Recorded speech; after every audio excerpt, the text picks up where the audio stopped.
Buenas tardes, doctor. Bueno, bienvenidos al capítulo de pared abdominal. En estos días vamos a ver conmigo algunas anomalías congénitas, anomalías adquiridas de la pared abdominal, y dentro de ellas pues vamos a ver un tema muy importante como son las hernias. Entonces, vamos a empezar.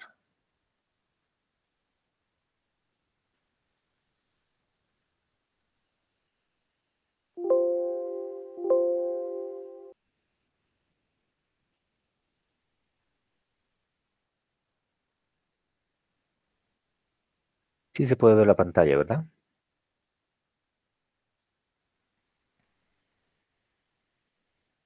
Sí, doctor. Sí, doctor. Sí, doctor. Perfecto. Entonces, la pared abdominal, fíjense que el abdomen en general está constituido principalmente por estructuras músculo-aponeuróticas, ¿no? A diferencia del tórax, por ejemplo. En la pared abdominal encontramos solamente estructuras musculoaponeuróticas, sobre todo en la mayor parte anterolateral del abdomen. En la parte posterior hay una estructura ósea como es la columna vertebral, y esta columna pues es la que va a mantener un poco el sostén del abdomen. Espérenme, déjenme añadir los que están ingresando recién.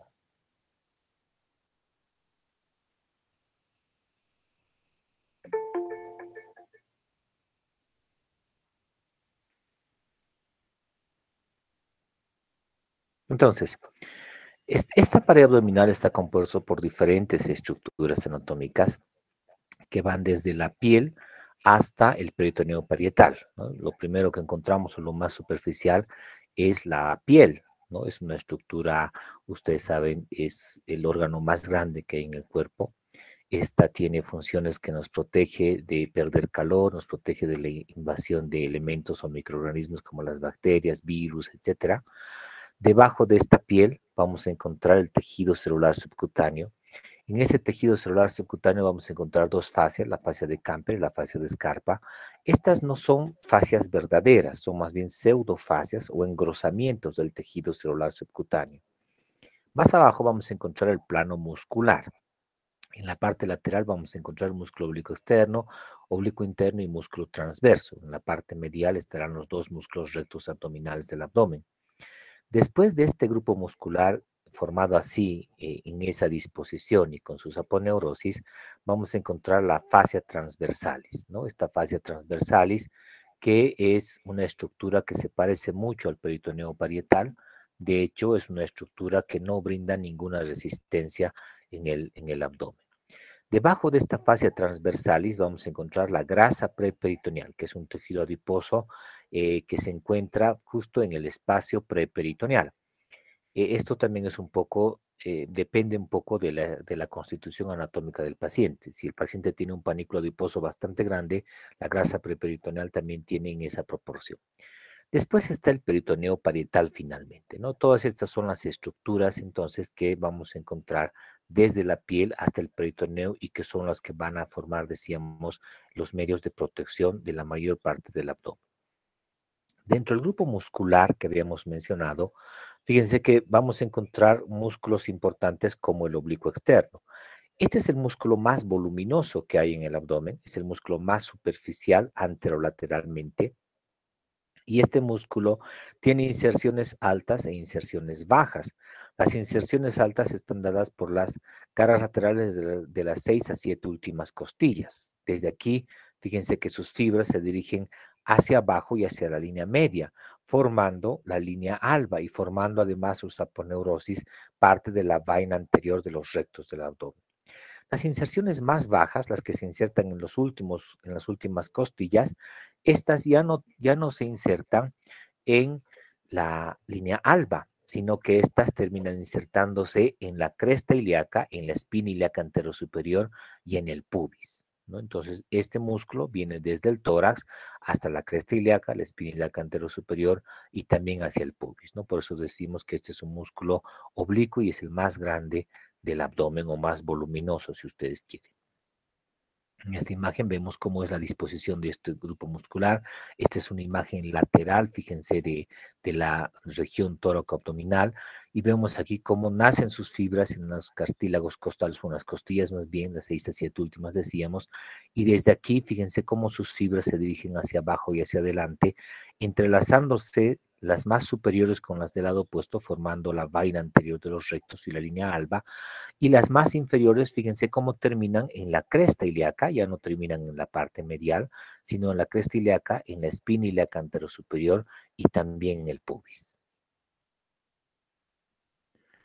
El oblicuo interno es un músculo cuyas fibras van en sentido opuesto al oblicuo externo, ¿no? Si este oblicuo externo venía sus fibras de arriba hacia abajo, decíamos, este oblicuo interno va de abajo hacia arriba, en un sentido completamente opuesto, si ustedes quieren, a las del oblicuo externo, ¿no? Sus fibras del oblicuo externo venían en este sentido y ahora estas van en este otro sentido.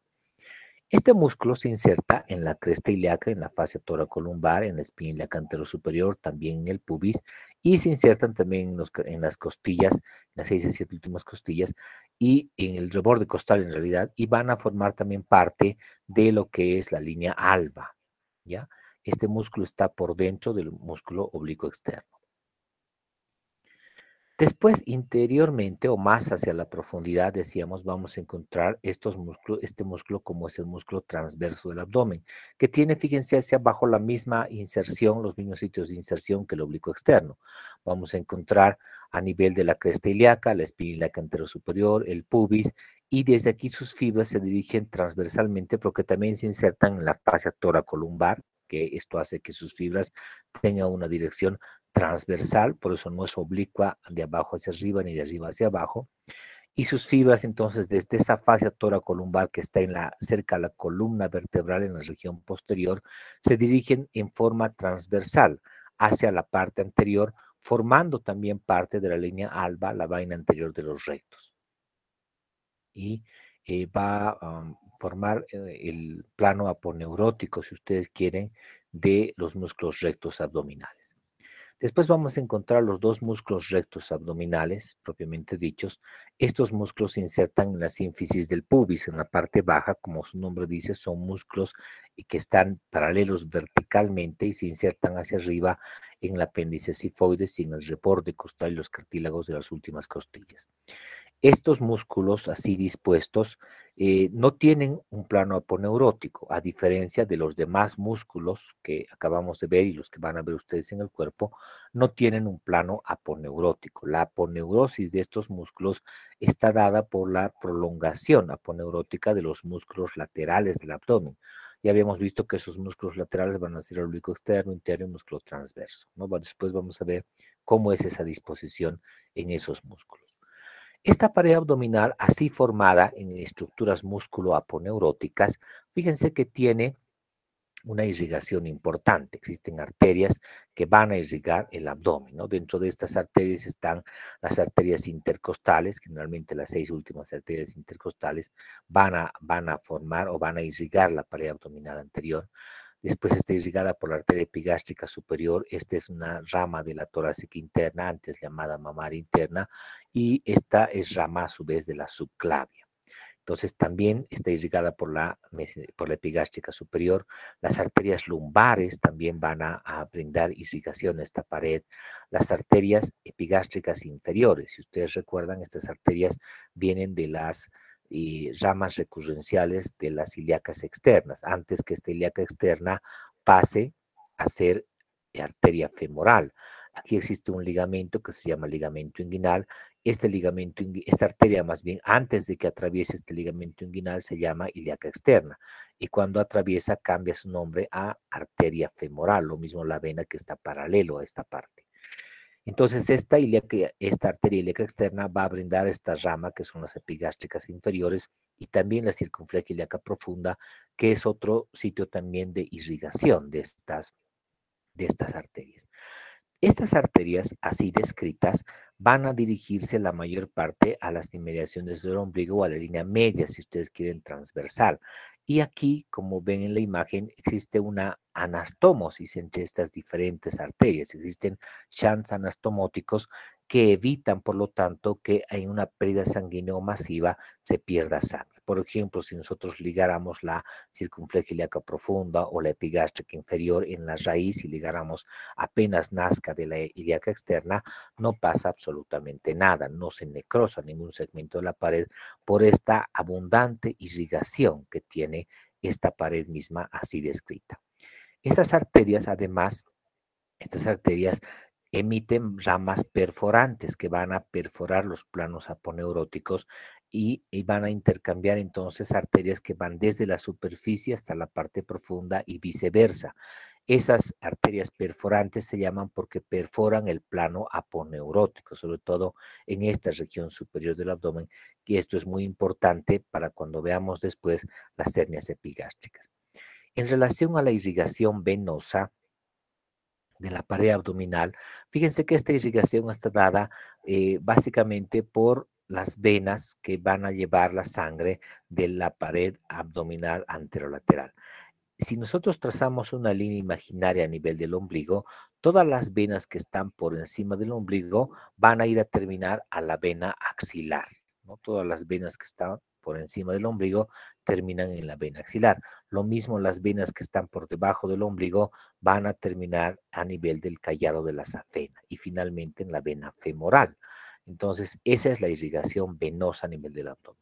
La irrigación linfática es muy parecida a la irrigación venosa, de manera que los conductos linfáticos que se encuentren por encima del ombligo van a terminar en el conglomerado ganglionar a nivel axilar y los ganglios que se encuentren, o los conductos, perdón, que se encuentren por debajo del ombligo terminan en los ganglios linfáticos inguinales o superficiales, ¿no?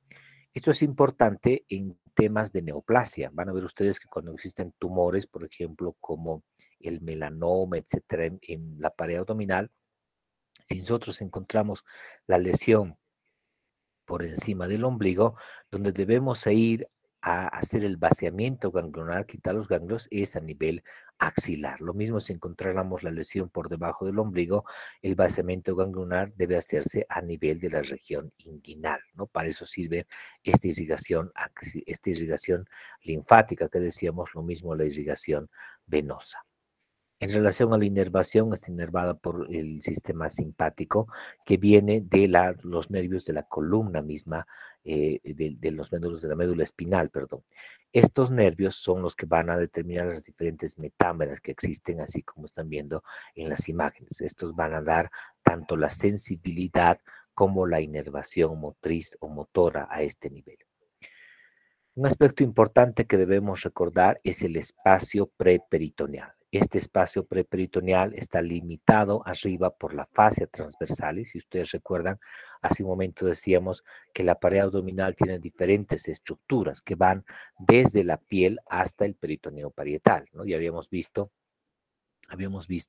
que está formado por la piel, tejido celular subcutáneo, el plano muscular aponeurótico, que debajo de ese plano muscular aponeurótico está la fascia transversalis, después decíamos que está la grasa preperitoneal y finalmente el peritoneo parietal. Entonces, el límite superior de este espacio es la fascia transversalis y el límite inferior es el peritoneo parietal, ¿no? Y el contenido de esto, además de la grasa preperitoneal, está la arteria y vena epigástricas inferiores, y habíamos visto que estas son ramas de la arteria ilíaca externa, unas ramas recurrenciales, decíamos, que se dirigen posteriormente hacia el ombligo para anastomosarse con las epigástricas superiores que vienen de la torácica interna, decíamos. Después, a este nivel también vamos a encontrar los vestigios de los ligamentos, perdón, umbilicales mediales, el ligamento umbilical medio y el ligamento falciforme del hígado, ¿no? Todas estas estructuras están a nivel de este espacio preperitoneal. Esta pared abdominal, así descrita, presenta algunas anomalías. Dentro de ellas vamos a encontrar las anomalías congénitas y las anomalías adquiridas. Dentro de las anomalías congénitas está el onfalocele. El onfalocele, fíjense que es un defecto a nivel de la formación de la pared abdominal, donde el niño nace sin parte o sin completar el desarrollo de esta pared. Entonces nace con un orificio generalmente, pero fíjense que en el onfalocele está cubierto por el amnios y por el peritoneo, ¿no? Eso es importante que recuerden. Entonces aquí vemos parte del cordón umbilical, vemos que parte del intestino está fuera de la cavidad abdominal, que el paciente, el neonato, no tiene completa la pared abdominal, ¿no? Entonces esta es una anomalía congénita. Se acompaña de otras anomalías, como la tetralogía de Fallot, por ejemplo, problemas a nivel cardíaco, como Chance, etcétera. Y bueno, esta es la otra anomalía congénita que aparece, como es la gastrosquisis, que también se debe a una alteración o más bien a una falta de formación de la pared abdominal. En esta diferencia del onfalocele, fíjense que las asas de intestino o el contenido intestinal está completamente expuesto hacia afuera y no está cubierto ni por el peritoneo ni por el amnios, ¿no? Aquí no hay una formación completa de la pared abdominal y también se acompaña de otras alteraciones congénitas e incluso alteraciones genéticas en estos pacientes. La hernia umbilical del lactante es otra patología que se presenta con frecuencia en los niños. Ellos cuando nacen, pues a los pocos días aparece una protrusión, una masa a nivel de la cicatriz umbilical, ¿no? Esta hernia umbilical del lactante es la única hernia que puede esperar en su tratamiento y en su tratamiento quirúrgico, porque la mayoría de los pacientes que tienen esta hernia, el anillo que tiene desaparece o se cierra solito, ¿no? Esta es una de las pocas hernias, en realidad la única hernia, que no requiere un tratamiento quirúrgico para el cierre del defecto. El defecto está en el anillo herniario, ¿no? Ahí está el orificio por donde salen a través de contenido del abdomen. Entonces, en los neonatos que tienen esta patología, hay que esperar hasta el segundo año generalmente. Entonces, al segundo año, más del 60% de los niños que tenían esta patología desaparece esta hernia umbilical, se cierra ese defecto herniario y pues el niño está completamente normal. Si no se cerró hasta los 2 años, generalmente se espera unos 2 años más, hasta los 4 años, y si no se cerró en ese tiempo, recién a partir del quinto año se opera la hernia umbilical del lactante. Esta es una de las pocas hernias que el riesgo de incarceración o estrangulación es muy bajo en los pacientes con esta hernia umbilical del lactante.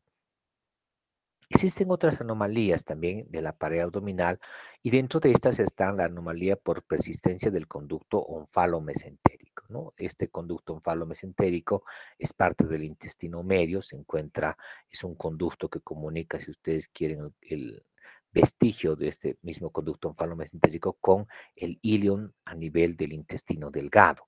Normalmente, cuando el intestino se desarrolla embriológicamente, lo hace fuera de la cavidad peritoneal y a medida que va el desarrollo, las asas de intestino se introducen dentro de la cavidad en esa disposición que conocemos y finalmente el vestigio de esto pues se oblitera o se cierra. En algunos casos no ocurre esto y persiste ese conducto, decíamos, onfalo-mesentérico a nivel de embriológico.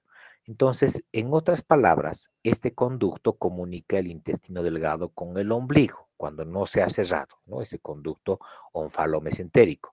Y fíjense que como es un conducto que comunica el intestino delgado con el ombligo, el ilion específicamente, si ustedes quieren, entre 60 a 90 centímetros terminales del ilion con la pared del abdomen o con el ombligo, decíamos que cuando no se cierra puede dar algunas anomalías, como esto que están viendo que se conoce como el quiste del conducto onfalomesentérico. En esta anomalía congénita, fíjense cómo se ha cerrado el segmento que corresponde hacia el intestino y también el segmento que corresponde al ombligo, pero en la parte media no se ha cerrado y queda dilatado, ¿no? Entonces, por eso se llama quiste del conducto onfalomesentérico. Puede haber una persistencia continua del conducto onfalomesentético que no se cierre ni en el extremo intestinal ni en el extremo del ombligo y por lo tanto aparezca la fístula del conducto onfalomesentético, ¿no? O la fístula enterocutánea. Entonces hay una comunicación anormal entre el intestino y la piel del paciente. Después vamos a encontrar otras anomalías como el quiste del conducto onfalomesentérico y seno. Aquí fíjense que se ha cerrado el extremo que corresponde al intestino y también el extremo que corresponde al ombligo. Pero fíjense que la disposición de este quiste, que sería lo mismo que esto que están viendo, hace que la forma se denomine seno del conducto onfalomesentérico.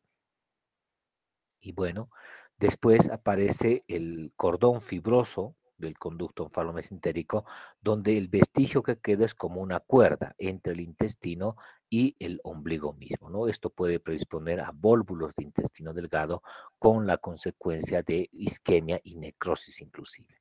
Y finalmente, también una anomalía de la persistencia del conducto onfalomesentérico es el divertículo de Meckel, ¿no? Este divertículo de Meckel que se inicia o que se encuentra más bien a 60 centímetros más o menos de la válvula ileocecal en el borde antimesentérico del intestino delgado, ¿no? Este es el intestino delgado. Vean ustedes que aquí está el mesenterio, es a este nivel donde está la irrigación linfática, arterial, venosa, etcétera.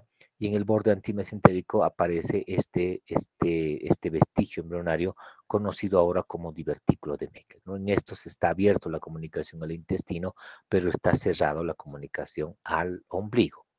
Puede quedar como un vestigio, como un cordón fibroso, así como están viendo, o puede obliterarse completamente esto y quedar solamente el divertículo como tal, ¿no? Este divertículo puede tener algunas complicaciones, como la diverticulitis, por ejemplo, puede aparecer una obstrucción de este divertículo e incluso puede llegar a tener peritonitis el paciente por perforación de este divertículo, ¿no? Y en algunos casos esta mucosa que tiene el divertículo también puede tener mucosa ectópica, principalmente gástrica y pancreática, y esto puede hacer que desarrolle también neoplasias a este nivel por esa mucosa ectópica que tiene.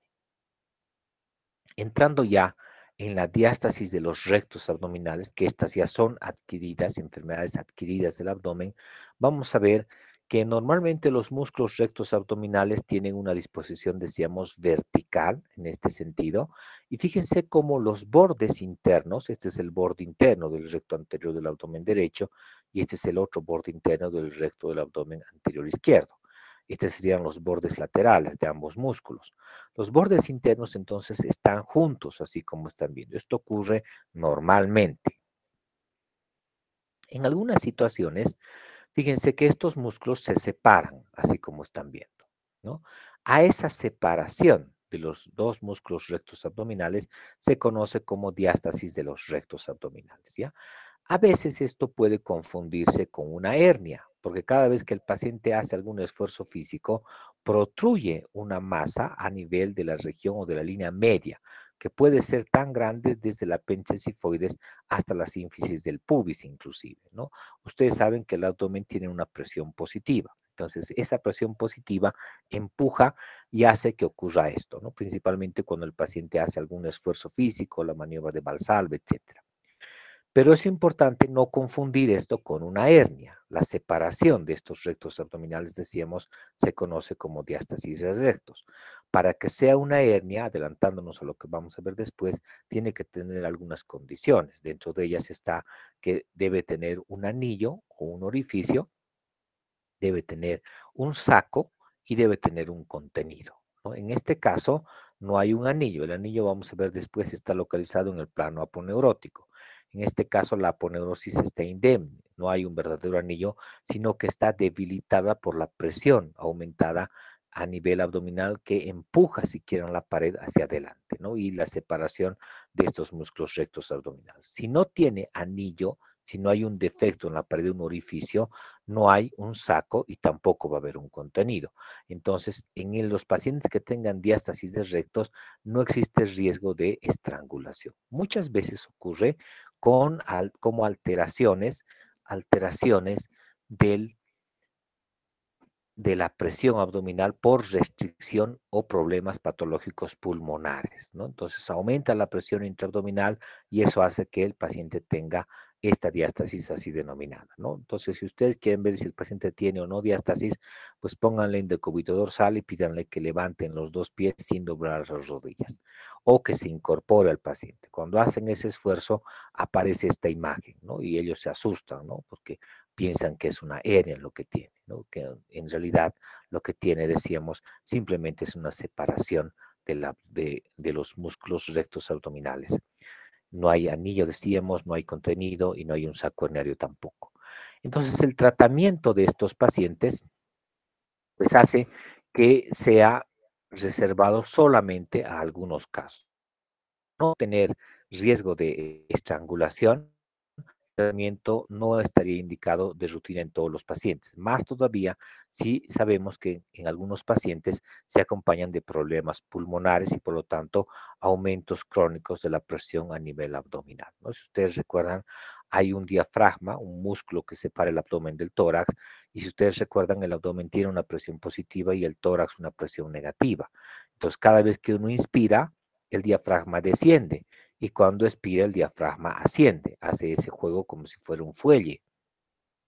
Ahora bien, cuando el paciente tiene restricción respiratoria, esa inspiración es más profusa y no solamente actúa con los músculos del diafragma para producir eso, sino también con los músculos accesorios, intercostales y también abdominales, aumentando por lo tanto mayor presión a nivel abdominal, ¿no?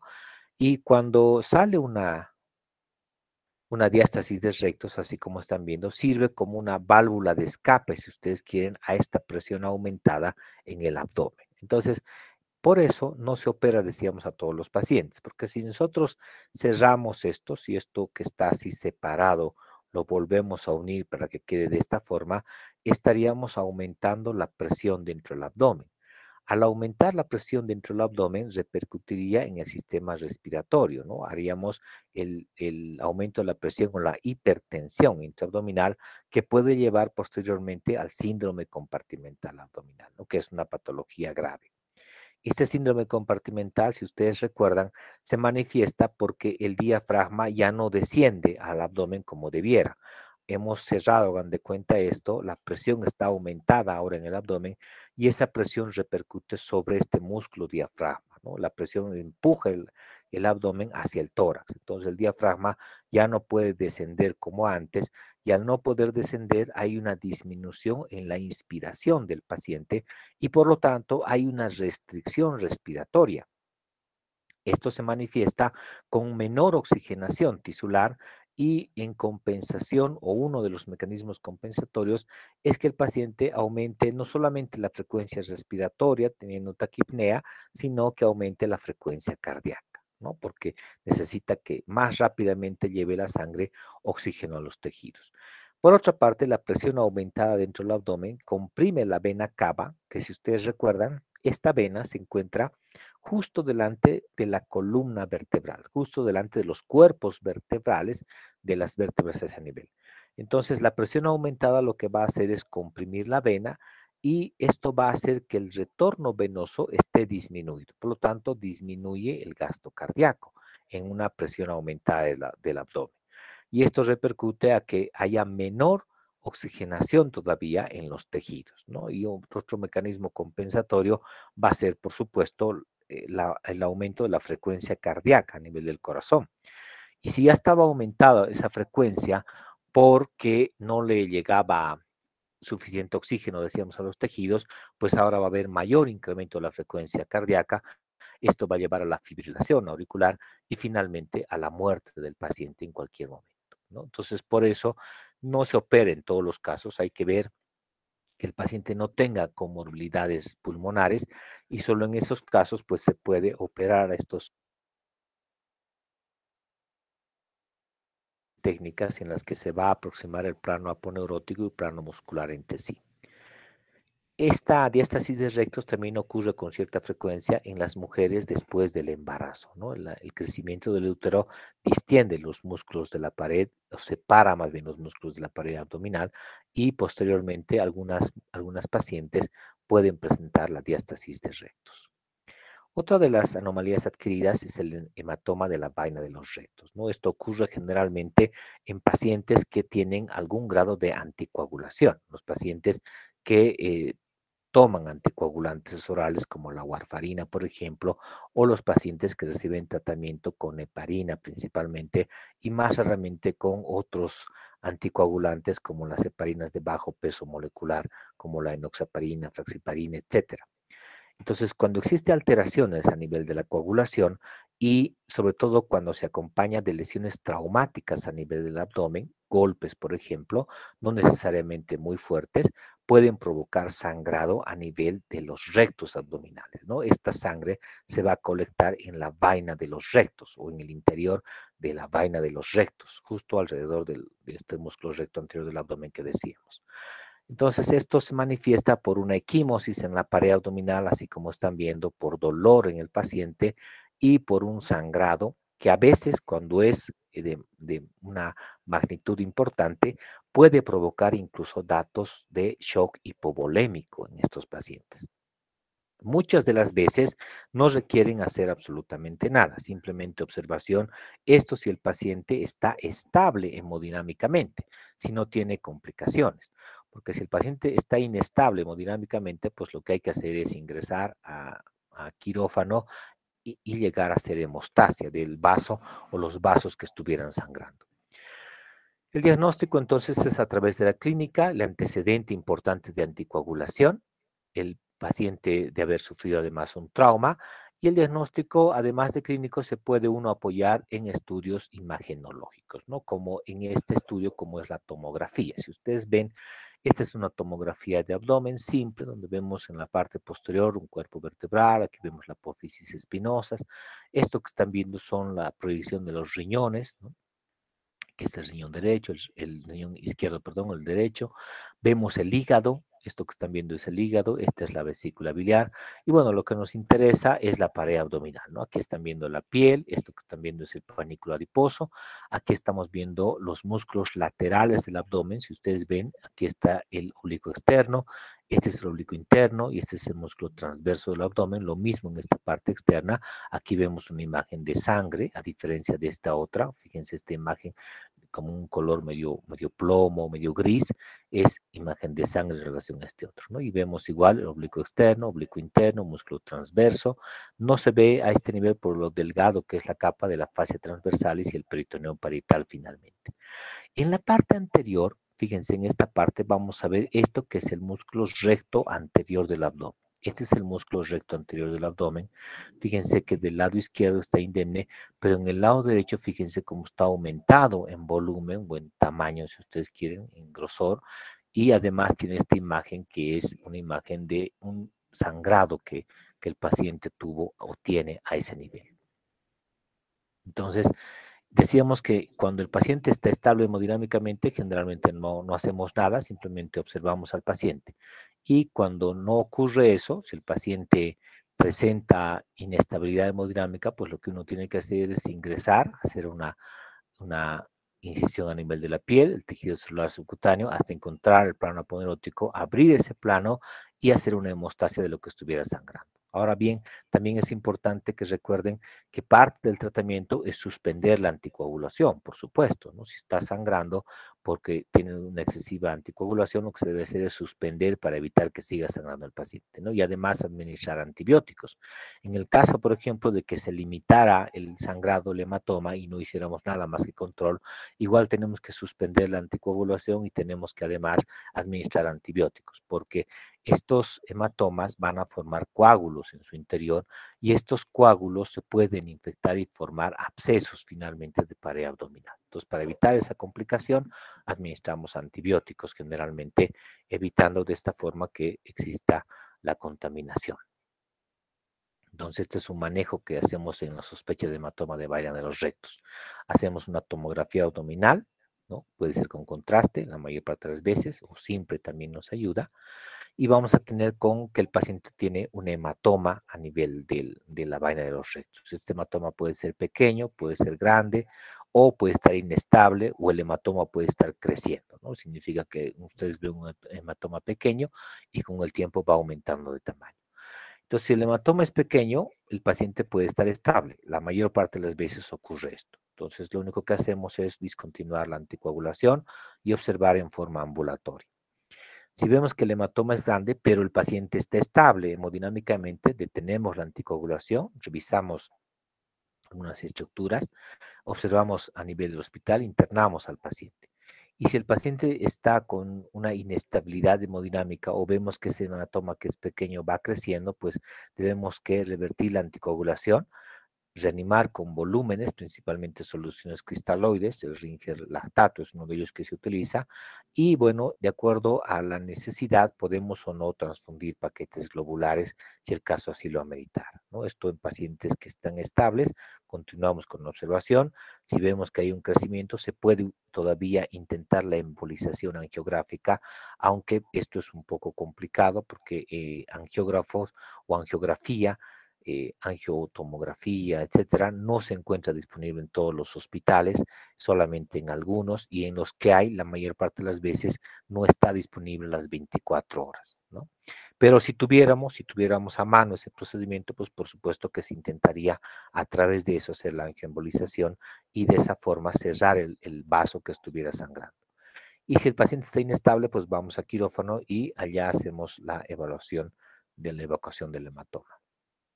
Entonces, otras anomalías adquiridas de la pared abdominal son las hernias, ¿no? Y fíjense que como el abdomen está compuesto principalmente por estructuras musculaponeuróticas, pues esto predispone a que salgan hernias en el paciente, ¿no? Y vamos a ver el paciente con hernias tanto en la parte anterior, lateral del abdomen e incluso hernias en la región posterior del abdomen, como vamos a ver después.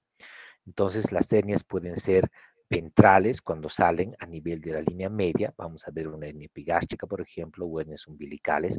Umbilical se llama cuando la hernia sale por el ombligo, ¿verdad?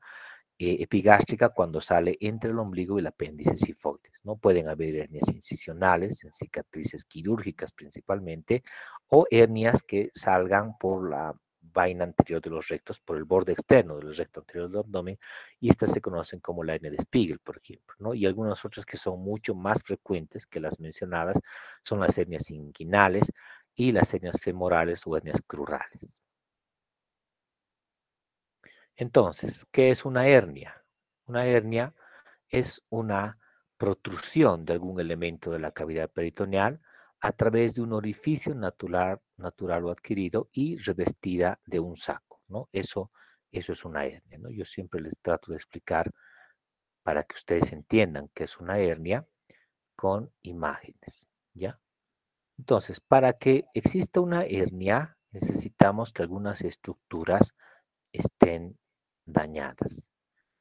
Y dos estructuras nos interesan para entender a las hernias, ¿no? Dos estructuras importantes de la pared abdominal, como es el plano aponeurótico y el peritoneo parietal. Acuérdense que antes de esto está la piel, el tejido celular subcutáneo, está el grupo muscular con sus aponeurosis que decíamos, ¿no? Y debajo de la aponeurosis, del plano aponeurótico, si ustedes recuerdan, además está la fascia transversalis, la grasa peritoneal y finalmente el peritoneo parietal. De todas esas estructuras, estas dos nos interesan, la aponeurosis y el peritoneo parietal. Mientras la aponeurosis esté indemne, no va a pasar nada, no va a salir una hernia.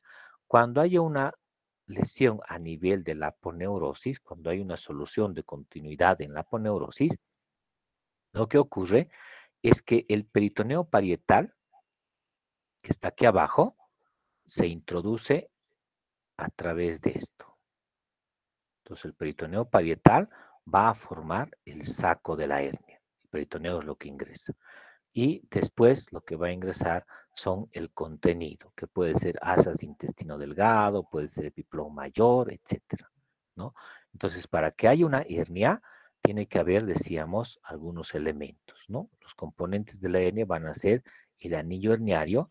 Este anillo o defecto herniario está en el plano aponeurótico, fíjese.